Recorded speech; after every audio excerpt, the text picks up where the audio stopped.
So in our active shooter interdiction class for armed citizens, we run this type of a course to get a baseline and to measure performance over a period of time.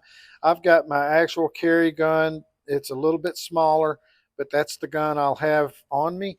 And I've got 25 rounds of good quality range ammo. I've got a shot timer that'll give me two beeps, 5 seconds apart, and that gives me enough time from high ready, low ready, or compressed ready from some ready position to come into the target and take 5 shots in 5 seconds. I'm going to start at 5 yards with 5 shots and repeat that at 10, 15, 20, then 25. And by pushing it out in increments like this, it's going to tell me where my skills begin to fall apart, because I ideally want to learn the distance that I need to be from the threat to get 100% hits in the white. Okay, so let's give this a try and see where we're at today. Now, I should also say that even though it'll be 5 yards or 15 feet, I still want to try to be in this tiebreaker and be very accurate on that time schedule of 1 shot per second, including the uptime. Okay, I want to move over to make sure I don't hit the wall, and I'll get my par time going. Okay, I'll use low ready position. Just remember that if you do use the high ready position, make sure you're into the target before your finger gets into the trigger, or you'll launch one into the ceiling. Okay, here we go. 5 shots under 5 seconds.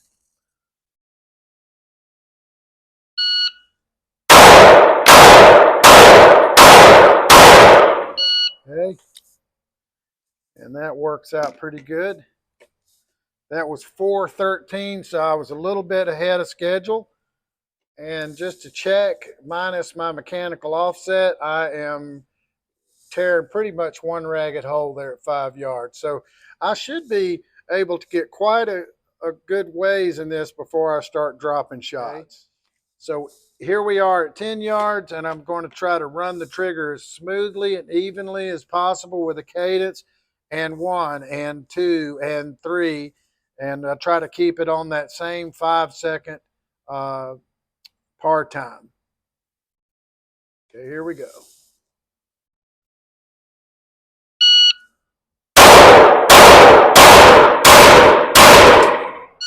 Okay. Okay, so 10 yards or 30 feet, 395.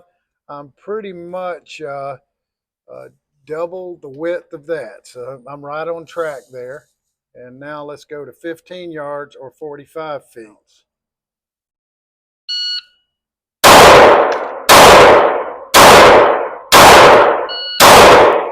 Okay.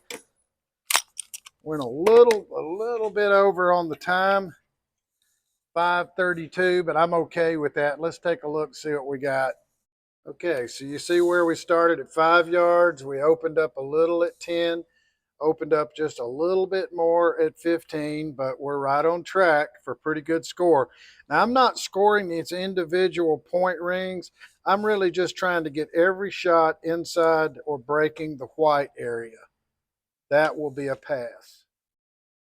Okay, bottom left target, I'm going to do this one at 20 yards or 60 feet. And this is going to be a little more challenging.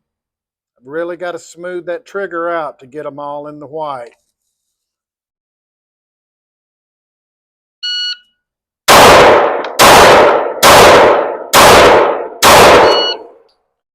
Okay, not much to spare on time. I was able to get all 5 of them in there. But you can see I'm pushing right on the edge of the white. So question is, can I hold it together on the 25? Okay, 25 yards or 75 feet. And we'll give this a try. This is really pushing my limits on this small size carry gun.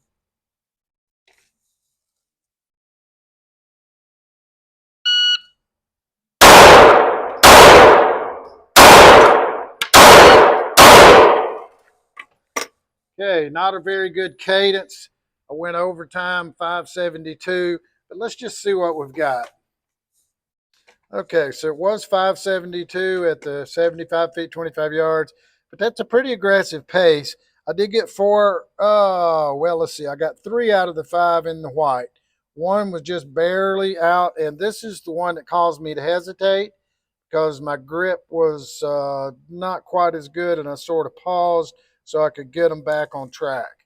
My accuracy is going to start falling apart at about 20 yards. I would even go as far to say that I'm super effective up to 15 yards. So, as far as active shooter, I'm going to try to my best to get within move or be on the move or get in a position that's about 15 yards away. Then I feel that even if the accuracy under stress doubles a little bit, I'm still going to have very effective hits. Now I'm going to document the date and the gun I was carrying, and I'll identify things that I want to work on the next time. There's only one time per day that I can shoot this cold, and I want to shoot it cold so I can reveal my problems. I don't want to warm up for hours practicing and then shoot it. I want to find out what can I do cold, and then I can archive this photograph on my Google Drive or wherever, and then I have a record of it and I can track it.